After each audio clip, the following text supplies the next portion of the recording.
Então, boa tarde, pessoal. Hoje as apresentações elas são sobre répteis, né? A primeira desse ciclo de répteis. E o pessoal vai falar um pouquinho sobre os répteis da fauna brasileira e as espécies mais comuns mantidas como pet. Então, se o pessoal quiser iniciar a apresentação, fica à vontade. E dou a apresentação para vocês. Boa tarde, pessoal. Vocês me ouvem? Sim. Então, o nosso trabalho hoje é sobre répteis da fauna brasileira e as espécies mais comuns mantidas como pet. A equipe é a Ana Clara, a Ellen, a Gabriela e eu, Juliana. As tartarugas, os jacarés, lagartos e serpentes, assim como os dinossauros e outras espécies que já foram extintas, são répteis pertencentes à classe Reptilia. Como um grupo, eles continuaram a migração para a Terra iniciada pelos anfíbios. Mas, diferente destes, os répteis se adaptaram melhor em ambientes secos, porque não dependem do ambiente aquático para se reproduzir, uma vez que os seus ovos ganharam membranas e cascas para proteger o embrião. Como são animais que não têm a capacidade de manter a temperatura corporal mais elevada que o ambiente, eles têm uma distribuição mundial, né, e preferencialmente em locais quentes e tropicais. Grande parte desses animais são ovíparos, ou seja, liberam ovos com fecundação interna ou externa. Alguns são ovovivíparos, sendo que o ovo fica dentro da fêmea até a eclosão.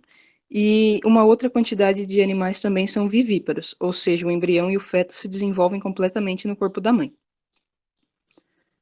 Agora, falando um pouquinho sobre os répteis da fauna brasileira. No Brasil, existem mais de 770 espécies de répteis catalogadas, representando as ordens Testudines, que são os tartarugas, cágados e jabutis, Crocodília, que são os crocodilos e jacarés, e Squamata, que são as serpentes, lagartos, iguanas e anfisbênias.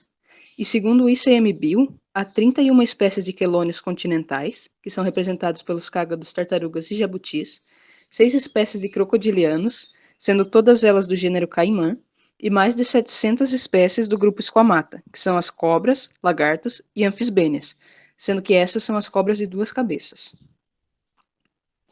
Falando um pouquinho sobre algumas espécies brasileiras, aqui nós temos o Caimã latirostes, que é o jacaré do papo amarelo. Ele é nativo da Mata Atlântica e pode ser encontrado desde o Rio Grande do Sul até o Rio Grande do Norte e Recife. Ele habita águas com densa vegetação, tanto na margem quanto sob as águas, e pode ser encontrado em rios e riachos. São carnívoros oportunistas e precisam ingerir de 6,5 a 7,5% do seu peso semanalmente. Aqui nós temos uma curiosidade que essa espécie tem autorização do IBAMA para criação comercial. E no Brasil existem 37 criatórios legalizados. Eles fizeram isso para reduzir a caça ilegal para a venda de couro e carne. E esses animais eles são abatidos quando eles atingem entre 18 e 24 meses, com 1,20 m de comprimento e 12 kg de peso. Aqui, o caimã yacaré é o jacaré do Pantanal, é encontrado em regiões alagadas no nordeste e leste da Bolívia, no Pantanal brasileiro e afluentes do Rio Madeira, no Paraguai e nordeste da Argentina. A sua alimentação ela é bem variada e a partir dos 2 anos de idade, eles passam a ingerir também peixes. Antes disso, eles comem alguns crustáceos e aves. E como eles não mantêm a temperatura corporal, né, como já foi citado, a temperatura do corpo deles é influenciada pela estação do ano, sendo que no inverno eles conseguem atingir uma temperatura mínima de 16,9 graus e no verão uma máxima de 37,9. E para evitar que eles sobreaqueçam, né, no verão eles buscam abrigo dentro de florestas, na margem dos rios e embaixo da vegetação que fica flutuante nas lagoas. Aqui, o tupinambis tem várias subespécies, que são conhecidas como teiu. Eles possuem tamanhos variados, podendo ser pequenos ou grandes, com hábitos alimentares carnívoros ou onívoros. São terrestres e ovíparos, ou seja, eles depositam os ovos em terra, e a incubação desses ovos leva de 6 a 75 dias. E como eles habitam o ambiente terrestre, vários habitats, um exemplo é o Tupinambis palustres, que ocorre aqui no Cerrado brasileiro. O Dictyloa punctata é um lagarto verde encontrado na Amazônia e na Mata Atlântica. É uma espécie arborícola, altamente territorialista, e como habita vários substratos e microhabitats das florestas, possui uma alimentação também bem variada. Eles medem, em média, 30 centímetros, sendo 20 de corpo e 10 de cauda. Aí, falando um pouquinho sobre a identificação de serpentes a partir da dentição, isso é importante porque a presença ou ausência de dentes sulcados para inoculação de peçonha e o tipo de peçonha vai determinar a importância dessas serpentes na saúde pública. Por exemplo, aqui na imagem superior esquerda, há a dentição áglifa, que, como pode-se ver, os dentes são basicamente todos do mesmo tamanho e elas não são peçonhentas. São exemplos dessa espécie que tem esse tipo de dentição, a jiboia e a caninana. Abaixo delas nós temos a opistóglifa, que também tem dentes mais ou menos do mesmo tamanho, porém na parte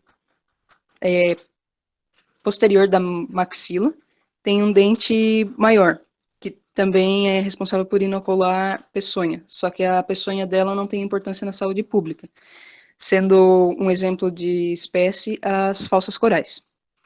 No lado esquerdo, no canto superior, nós temos as proteróglifas, que são identificadas pela presença de um grande dente na maxila na parte anterior da boca, responsável por inocular peçonha em suas presas. E ela tem bastante importância na saúde pública, sendo exemplo as verdadeiras corais. E assim como essa, as solenóglifas também têm bastante importância quanto à peçonha, porque os seus dentes anteriores, maxilares, também são bem grandes e são ocos, e dentro deles há o canal onde vai passar a peçonha, que vai ser inoculada nas presas. E são exemplos desse tipo de dentição as cascavéis e jararacas. Agora eu vou falar para vocês também de algumas outras espécies aqui do nosso território nacional. Então, a Crotalus durissus, conhecida como cascavel popularmente, ela se alimenta de pequenos mamíferos, então ela é carnívora. Ela tem hábitos noturnos, tem localização em vasta parte do Brasil. Ela é solenóglifa, então ela tem aquele par grande de dente. São vivíparas e tem um chacoalho na ponta da sua cauda. E a peçonha dela é muito importante por conta de que a partir dela é produzido diversos medicamentos, então ela tem um interesse muito grande na área científica. Aqui a gente trouxe duas imagens para vocês, uma mostrando, né, ela ser vivípara, então o embrião se desenvolve totalmente no corpo da mãe, o que não é muito comum entre os répteis, são uma das poucas espécies. E também aqui mostrando o dente grande, então, por onde escorre a peçonha, e o seu chocalho na ponta da cauda, que é uma característica muito usada, né, na diferenciação dessa espécie. Outra espécie também bem comum no Brasil é a Erythrolampros frenatus. Ela é conhecida como falsa coral ou cobra d'água. Ela também tem uma ampla distribuição no território brasileiro e ela utiliza um mecanismo de defesa chamado mimetismo. Então, ela tem essa coloração vermelha, né, bem vibrante, toda listrada, que é a coloração bem típica da cobra coral verdadeira. Então, ela utiliza dessa coloração para, então, enganar futuros predadores, porque eles podem evitar predá-las, então, por conta da coral verdadeira ser muito peçonhenta. Então, isso é um mecanismo de defesa para enganar, né, os predadores e evitar predá-las. Temos também o Tratênis dorbigin, que é conhecida como tigre d'água. No Brasil, ele tem uma demanda muito grande para ser usada como pet, né, para adquisição como pet. Ele tem ocorrência na Argentina, Brasil e Uruguai. Ele habita lagos e lagunas com vegetação densa. Eles são onívoros, então eles têm uma ampla alimentação com diversos tipos. Eles podem se alimentar de verduras, frutas ou até mesmo de alguns outros animais e podem viver até 30 anos. E por último, eu vou comentar com vocês sobre a Acanthotheles radiolata. É conhecida como cágado amarelo. Ela ocorre no Cerrado e na Mata Atlântica. Ela habita brejos e lagoas de baixada, medem cerca de 20 centímetros e se alimentam de peixes, anfíbios e também de alguns insetos aquáticos.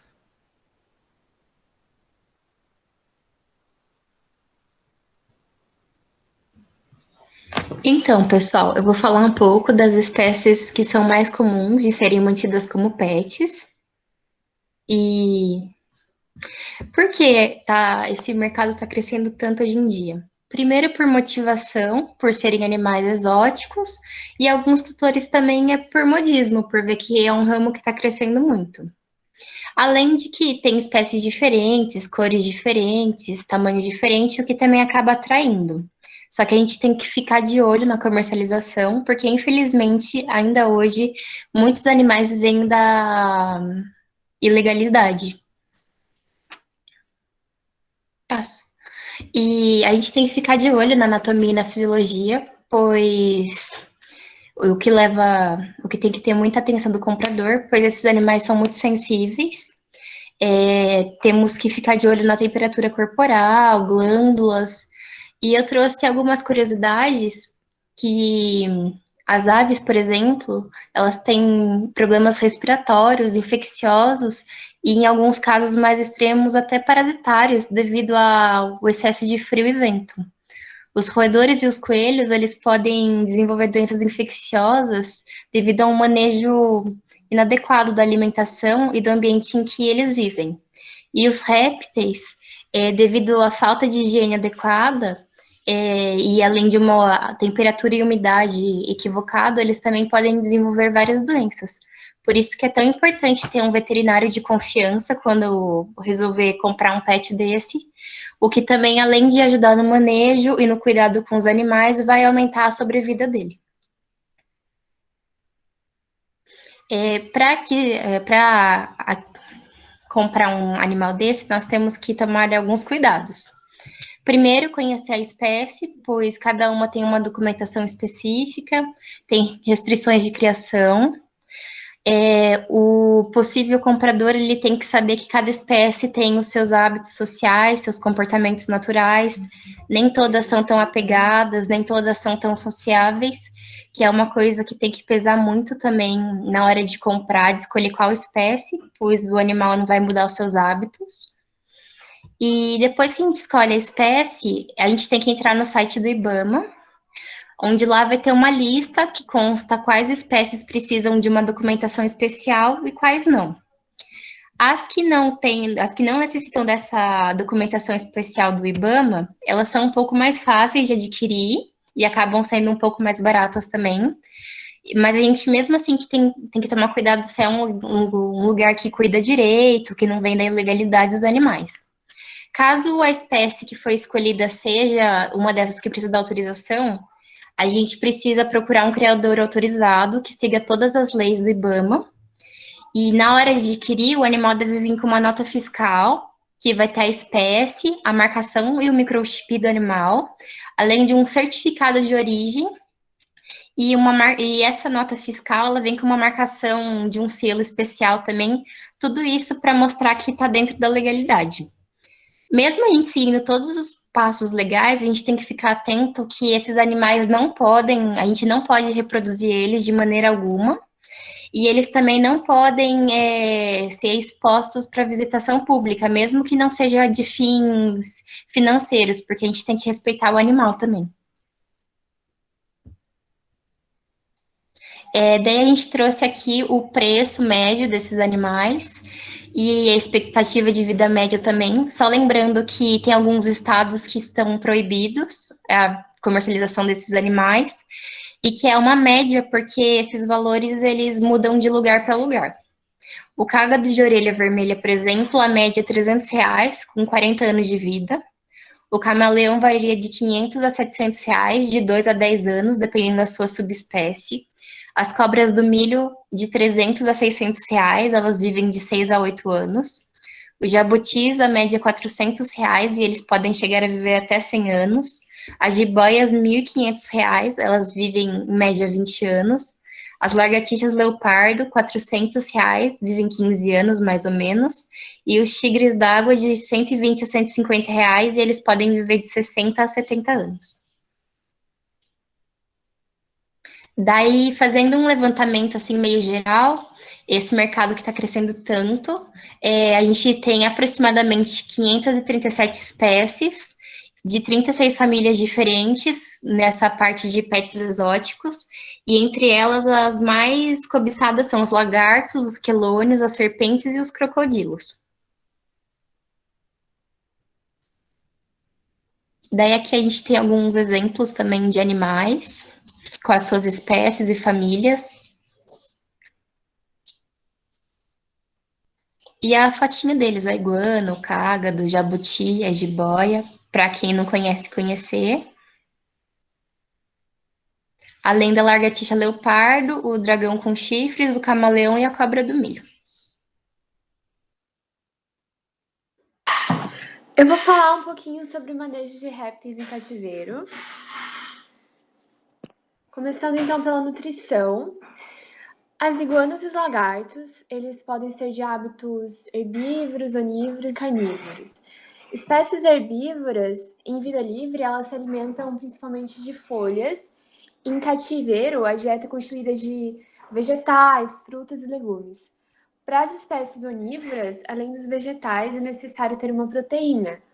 Então, pode ser dado insetos, minhocas, ovos ou carne moída.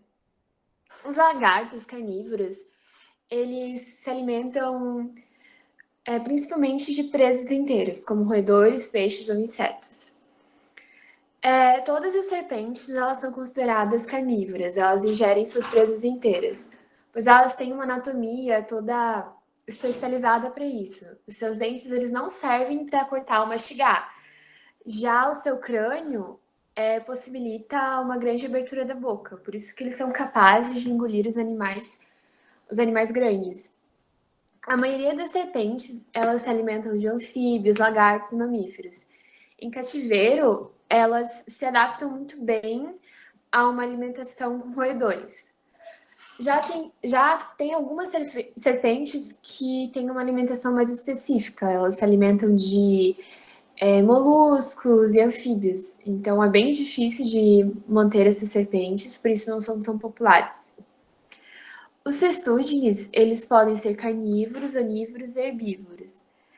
Já as tartarugas aquáticas, elas começam sua vida como carnívoras, consumindo mais peixes quando filhotes, e quando adultas, elas terminam então como onívoras, se alimentando de esponjas, quinidários, algas, peixes, plantas aquáticas, crustáceos, etc.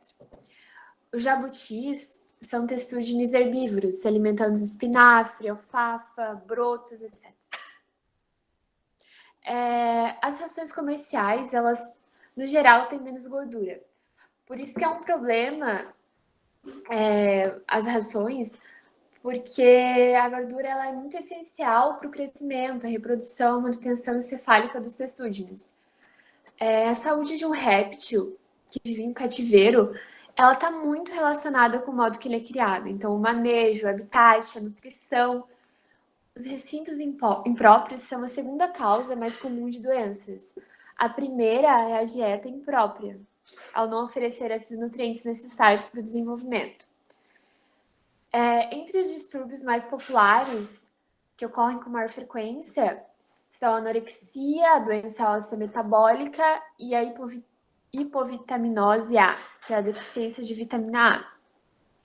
Para evitar a ocorrência dessas doenças, é necessário, então, conhecer a biologia desses animais, saber os nutrientes necessários para o seu desenvolvimento, porque essas doenças estão muito relacionadas com o desconhecimento do tutor sobre a espécie. As patologias relacionadas com a nutrição estão, no geral, mais relacionadas com a deficiência ou excesso de nutrientes. A maioria dos répteis consomem vários tipos de alimento. Depende, então, da sua disponibilidade no ambiente, da sua facilidade de capturar essas presas. A dieta ela varia de acordo com a idade, o habitat, a estação do ano, a região geográfica, entre outros. Os adultos, eles são mais versáteis, então eles conseguem se alimentar de uma variação maior de itens. Já os filhotes, como eles são menores, eles são limitados devido o tamanho da presa. Então, é muito mais difícil uma serpente filhote se alimentar de um mamífero grande, sabe? A alimentação, ela também é influenciada pela luz, já que eles têm toda aquela adaptação de termorregulação. Se há uma iluminação inadequada, mesmo que o ambiente seja adequado e tudo mais, o animal, muito provavelmente, ele vai se recusar de se alimentar, só por causa da iluminação.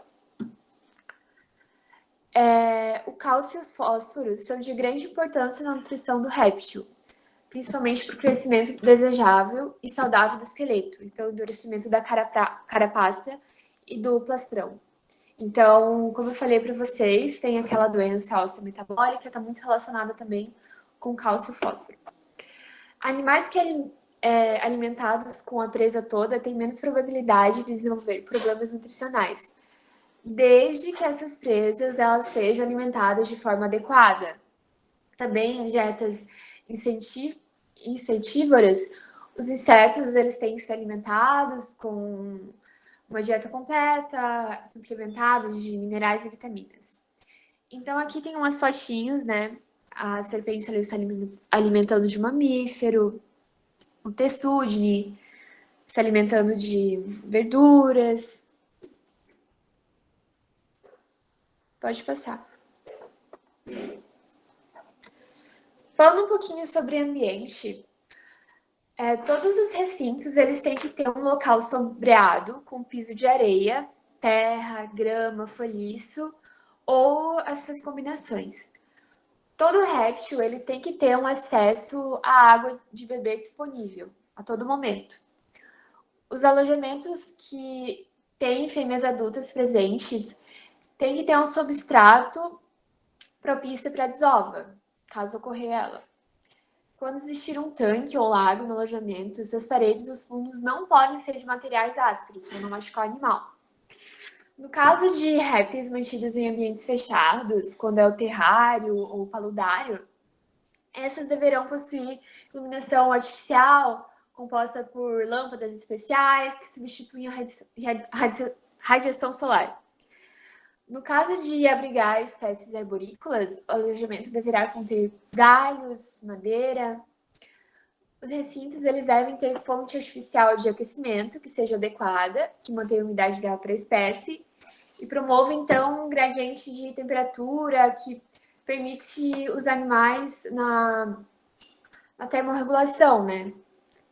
De acordo com as suas necessidades. Então, ali tem um exemplo de um animal, o recinto de um animal arborícola. Pode passar. E tem mais exemplos. Então, do lado esquerdo ali também, animais arborícolas e serpentes. E do lado direito tem um exemplo de um laguinho. Pode passar. Falando um pouquinho sobre enriquecimento ambiental, eles são muito importantes para promover um bem-estar, níveis de bem-estar com os animais. Falando um pouquinho sobre as tartarugas, a utilização de flores no tanque com galhos secos e pedaços de carne é um exemplo de enriquecimento ambiental. Para as iguanas e jabutis, a colocação de ninhos e folhas de hibisco com pedaços de frutas, bolas de papel, com frutas espalhadas pelo recinto, também um exemplo de enriquecimento ambiental. E já para a piton reticulada, dá para pôr passas, essências de café nos troncos. Então, incentivando o enriquecimento sensorial. Falando um pouquinho sobre o bem-estar térmico, como já foi citado, esses animais eles dependem da temperatura ambiental para manter sua regulação térmica. Logo, possuem temperaturas de conforto térmico que varia conforme a espécie. Então, ali a temperatura, elas são muito relativas. Para a iguana, uma determinada temperatura. Para o dragão barbado, é outra determinada temperatura. Pode passar.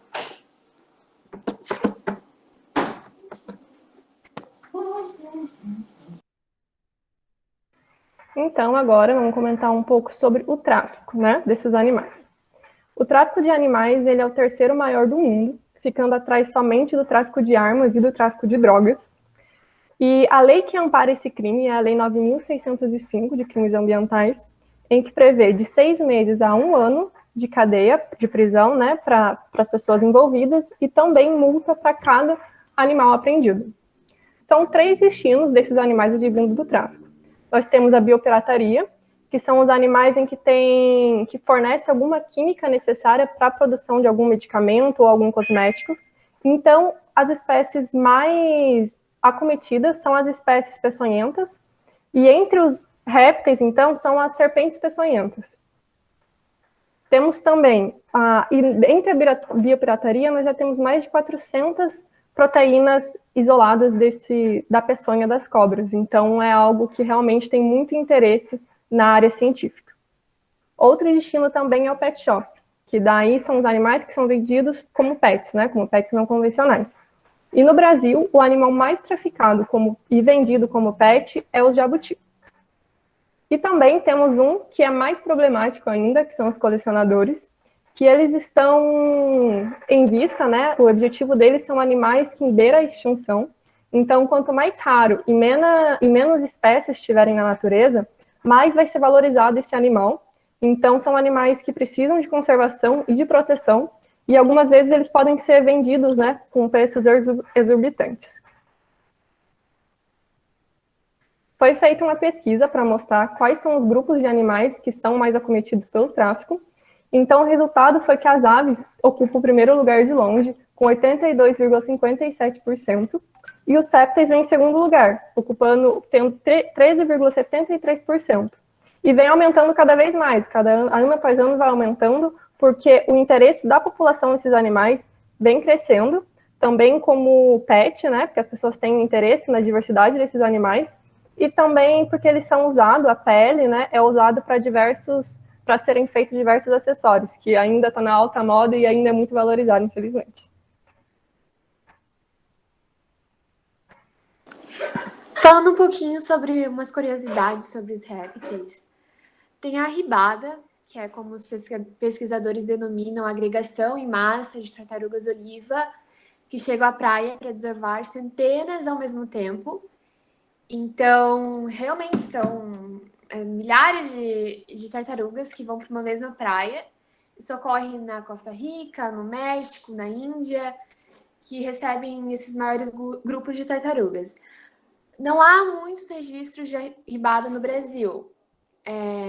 Esses anos foi registrado um registro em Sergipe, onde tinham condições ideais, sem lua, com ventos fortes, maré cheia. Então, estima-se que foram 350 tartarugas olivas desovar na mesma noite. Falando um pouquinho sobre imprint, acredita-se que os filhotes eles possam memorizar a composição química da água e o campo magnético da Terra, devido à presença de cristais de magnetita no cérebro. Não é algo comprovado mesmo, concreto, pelo que eu vi, mas muitos pesquisadores acreditam e está sendo muito bem estudado. Esse mineral ele já foi encontrado numa bactéria e nas narinas de peixes, como salmão, que também aparentam usar esse campo magnético da Terra durante as migrações. Então, acredita-se que esse mineral ele está presente em adultos e auxilia na rota migratória. Seus sensores guiam para desovar em águas mornas durante a primeira migração ao redor da orla do Atlântico Norte. Conforme o tempo vai passando e elas vão migrando, é como se elas criassem um campo magnético na cabeça delas. E então esse imprint ajuda quando um animal ele é desovado em um lugar, em determinada praia, quando adulto já, a fêmea normalmente retorna para a mesma praia para desovar. Pode passar. Então aí tem um exemplo de arribada.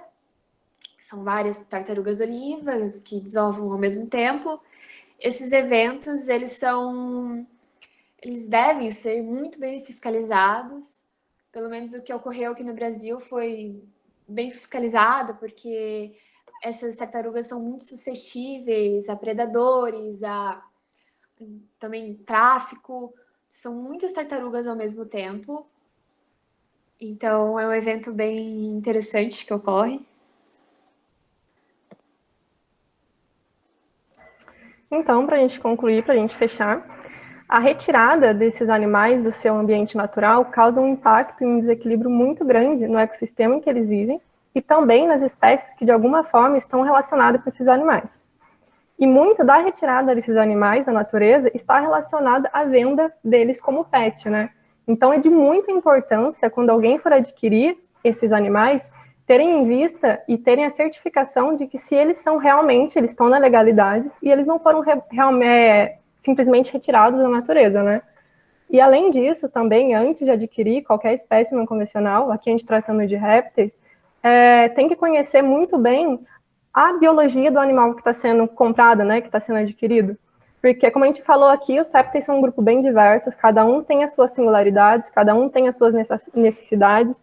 Então, para fornecer um bem-estar adequado para esses animais, tem que conhecer bem a biologia dele para poder fornecer uma alimentação de qualidade, uma temperatura de qualidade, uma instalação de qualidade, e esse animal poder ter comportamentos o mais próximo possível do que seria o comportamento natural dele, fornecendo, então, um ótimo bem-estar a esses animais. A gente também não pode esquecer da importância das ações de conservação, tendo em vista que cada vez esses animais estão entrando mais em risco por conta do tráfico, por conta da caça, e também por conta de que seu habitat está sendo destruído cada vez mais, né? Então, a gente conclui que é muito importante a coexistência dos dois, da conscientização e da conservação. Não tem como os dois andarem separados. Então, os dois têm que estar juntos, a conservação e a conscientização, para a gente diminuir, assim, então, o impacto das nossas atividades, né, das atividades antrópicas na vida desses animais. Aqui estão as referências que a gente usou. E é isso, gente. Muito obrigada. A gente agradece muito a atenção de todos vocês. Parabéns pela apresentação, pessoal. Vocês abordaram bastante coisa, né? Trouxeram curiosidades também, foi bem interessante. Enriquecimento, tráfego, sobre as instalações, que são tópicos bem importantes. Aí gostei bastante da apresentação. E, se o pessoal quiser fazer alguma pergunta, alguma consideração. Também gostaria de parabenizar, né, deixando claro que esse grupo ele é composto, na sua maioria, por alunos agora do primeiro ano, fora a Juliana Fabian, né, que é do segundo ano, e pegou essa missão aí, né, de ajudar a orientar também os alunos que acabaram de entrar. Então, levando isso em conta, a apresentação estava muito bem feita, tá? Eu tenho algumas considerações e algumas reflexões a serem feitas, mas eu primeiro gostaria de convocar os alunos mais, não vou falar mais velhos, porque isso é muito relativo, né? Aos alunos que estão mais avançados no curso, a dar suas considerações, e os que têm experiência já na área, com estágio, a fazer suas considerações sobre o tema. Apareceu uma dúvida aqui que eu vou ler, tá? Tem uma dúvida em relação à alimentação de animais como pet. Quando eles estão vendidos, os criadores orientam esse tipo de alimento ideal para a espécie? Vou deixar para a equipe primeiro tentar responder, eles devem ter pesquisado, né? Qualquer coisa depois eu respondo.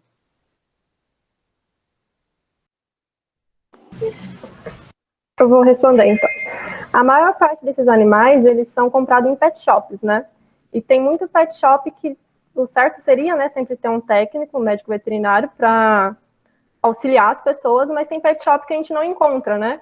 Então, tem muitas vezes que tem que ser da pessoa que está adquirindo esses animais, porque aqui mesmo onde eu moro tem uma loja que vende e você não tem ninguém te dá menor auxílio, assim, do que você tem que se alimentar. Então, se for uma loja que tiver um médico veterinário e alguém que te ajude, né? Sim, mas tem loja que, como é pet shop, tem muitos que não tem ninguém para te auxiliar e você tem que ir atrás do conhecimento sozinha mesmo.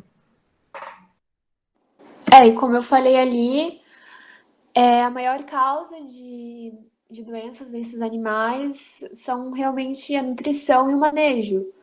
Então, os tutores normalmente desconhecem o que dá para esses animais. Normalmente dão ração, como eu falei ali, não é o mais apropriado, porque tem muita gordura, tem menos gordura, na verdade. Então, realmente, a maior parte dos tutores não tem conhecimento sobre isso. Também fora os animais vindo de tráfico, né? Com certeza o traficante não vai ter um conhecimento tão amplo sobre isso. Então, eu vou puxar um gancho e vou fazer uma reflexão com vocês aqui. Réptil serve para pet?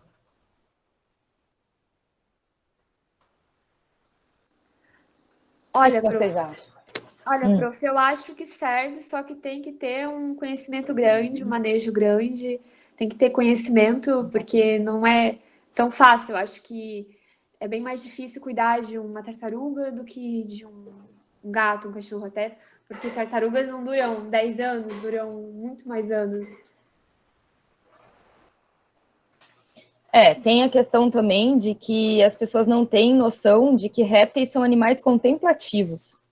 Você não vai ter um réptil para ficar brincando com ele. Você vai estressar ele se você fizer isso, né? E aí eu me pergunto, a motivação das pessoas para terem esse animal como animal de estimação é completamente errada, né? Então, na minha humilde opinião, sendo uma pessoa que tem um réptil há mais de 20 anos, não, réptil não serve como pet, como animal de estimação. E assim como a Mariana está falando, são animais que vivem muito, vivem menos mesmo. A minha tem mais de 20 anos. Uma das coisas que eu vou falar aqui, que estava na apresentação de vocês, né? O preço do cágado de orelha vermelha e tal. A Trachemis, que tem aquela orelhinha vermelha, que é a Scripta elegans, ela é proibida no Brasil, porque ela é americana, ela é da Flórida, e aqui no Brasil nós temos problemas ambientais seríssimos em vários rios, em várias bacias hidrográficas, devido à presença desse animal.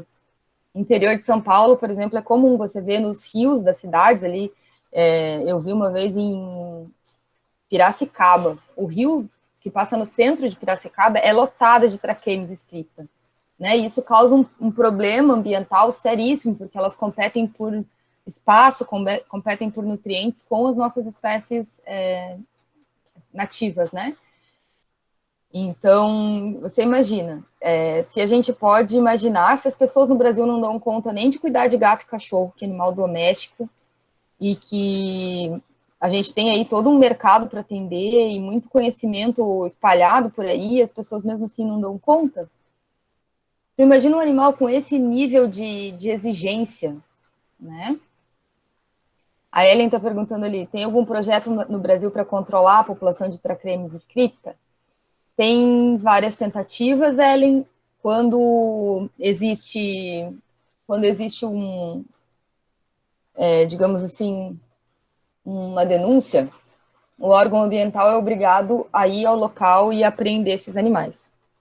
Esses animais vão parar em centros de triagem e não é incomum ter que se fazer a eutanásia de grupos inteiros desses animais, porque não tem o que fazer, né? Eles não podem ser soltos, ninguém mais quer, nenhum zoológico, criador quer, porque tem tudo que é lugar.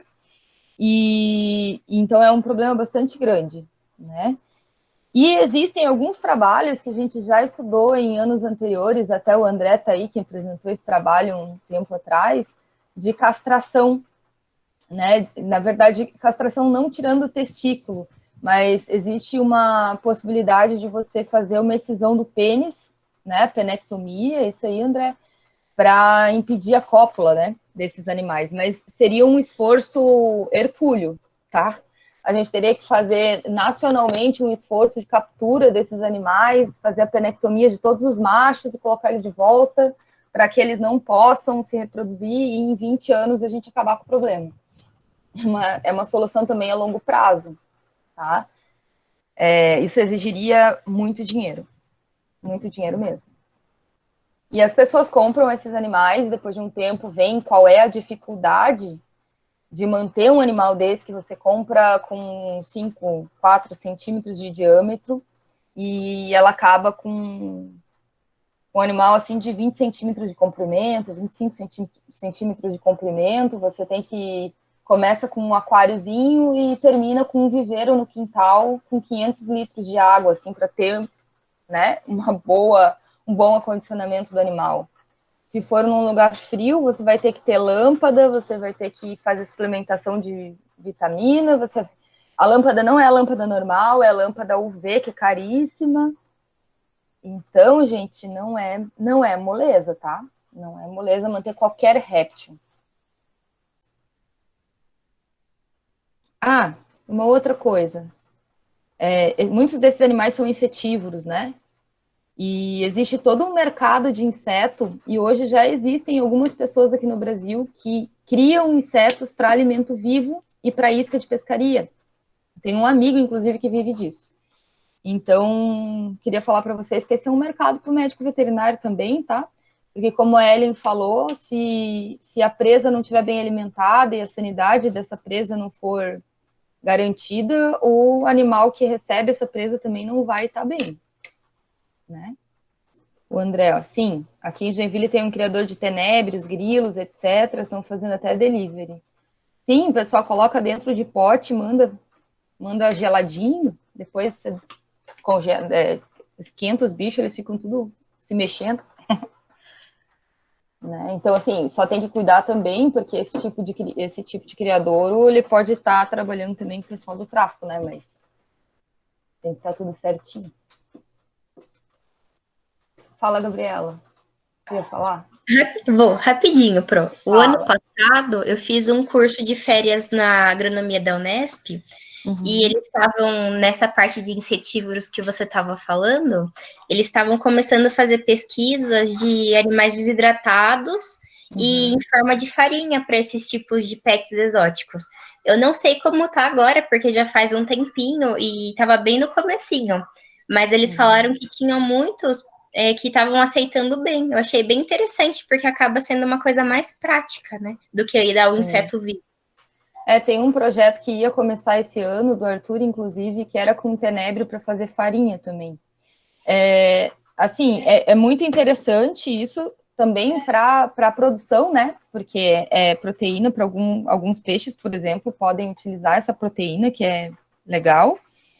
E a questão toda é que, por exemplo, para traquemes tem muito para vender, Gabriela, tu já deve ter visto, assim, aqueles camarãozinhos desidratados, né? Ah, sim. Aquilo lá não alimenta o bicho. Aquilo lá é só quitina, praticamente, sabe? Porque por causa da espécie do camarão, um camarão muito pequenininho, tem muito pouca proteína de qualidade ali. Então, tudo é uma questão de estudo, né? A gente tem outros insetos aí que podem ser testados, que bom que eles estão fazendo. O André tá falando, ó, para tilápia. Exatamente. Tilápia come de tudo. Muito legal, Gabriela. Pessoal que faz estágio aí, qual é a realidade que vê aí na clínica?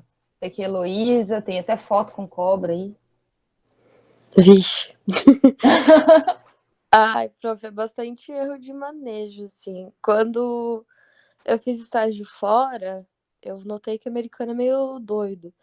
Então, eles mantinham 15, 20 répteis ao mesmo tempo, todos diferentes, assim, mantinham todos na mesma sala, com a mesma umidade e a mesma temperatura, por exemplo. Ó, que legal. Uns vindo do Brasil, outros vindo da Sim. da E América eles do tinham uns animais, assim, que, meu Deus, eu não sei de onde eles tiram aquilo, porque lá é muito mais fácil e tem muito mais animal que eles podem ter, né? E uma dessas consultas que eu acompanhei, que era um cara que tinha 14, 15 répteis, e realmente umas coisas assim muito estranhas, uns bichos que eu nunca tinha visto na vida, de todo canto do mundo. E ele mantinha esses animais com uma saúde meio precária, assim, e ele utilizava esses animais para ir nas escolas fazer educação ambiental. Que legal, né? Eu fiquei pensando, que tipo de educação ambiental que ele tá passando pro pessoal? Tudo bem que uma pessoa leiga não vai perceber que aquele animal tá numa condição de saúde meio deplorável, assim, mas é errado, né? Uma coisa pra pensar. É super errado, porque você tá ensinando pra criança que aquilo é normal, né? Sim. Muito louco isso. E aqui no Brasil, Elô? que você vê na clínica? A gente... Ai, muita traquemes. E aí, muito falta de manejo alimentar, principalmente. Uhum. Eu dou alface. Aí você vai ver a casca do bicho tá mole, assim. Sim. Aqui não dá muita pneumonia, né? Lá em Curitiba tinha demais pneumonia em tartaruga. Eu vi alguma coisinha assim bem na época do inverno, ali no Doutor Selvagem, mas tipo 2, 3. Não, lá em Curitiba era quase todos, assim. Chegava já ia pra radiografia. Lá nos Estados Unidos tinha mais. É, Que eu por causa fiquei do um mês da lá e eu vi temperatura. mais. Né? O André botou ali, ó. Eu acompanhava algumas pessoas de Portugal, a diversidade de espécies é muito maior, mas lá também aos poucos estão começando a proibir algumas espécies pela questão de invasão e competição com as espécies nativas. Isso é bem importante, assim. Uma coisa que eu queria que vocês lessem, eu mandei um link no chat agora há pouco, sobre uma polêmica que está acontecendo no CFMV, né? Agora tem uma tendência de estimular e tornar obrigatório que os veterinários que atendem selvagens denunciem toda vez que atenderem um animal proveniente de tráfico. E isso é bastante polêmico. Eu penso muito sobre isso, assim, antes de emitir uma opinião, porque tem o lado da a gente realmente ter que fazer a nossa parte, né, no combate ao tráfico, mas tem a questão de que o animal não tem culpa, né? E aí a pessoa, se ela comprou um animal proveniente de tráfico e não levar esse animal para ser atendido por um médico veterinário, como é que vai ficar a saúde desse animal que não tem culpa de nada? Então isso vai fazer com que muitos animais provenientes de tráfico morram por falta de cuidado, porque se a pessoa levar no veterinário, o veterinário compulsoriamente vai ter que notificar, né? É bem interessante vocês lerem a respeito, pensarem, porque vai influenciar muito na vida profissional de vocês nessa área mais para frente. Isso está sendo discutido ainda.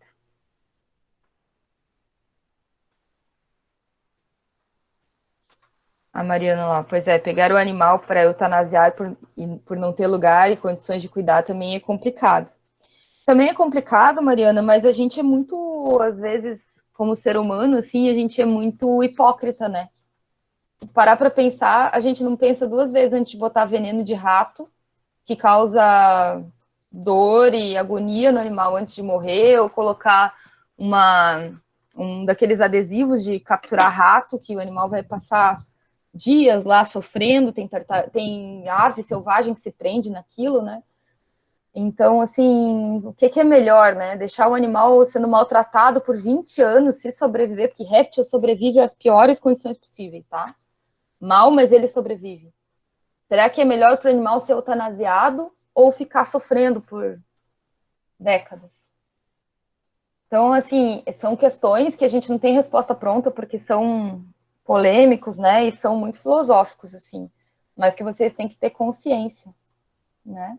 Disso, que isso faz parte da rotina do médico veterinário que trabalha com esses animais. Então, tá bom, gente. Um ótimo final de semana para vocês, tá? Aproveitem. Sinto saudade de todos. É muito ruim ficar olhando para o computador e não ver vocês. Tá bom? Um grande abraço, pessoal.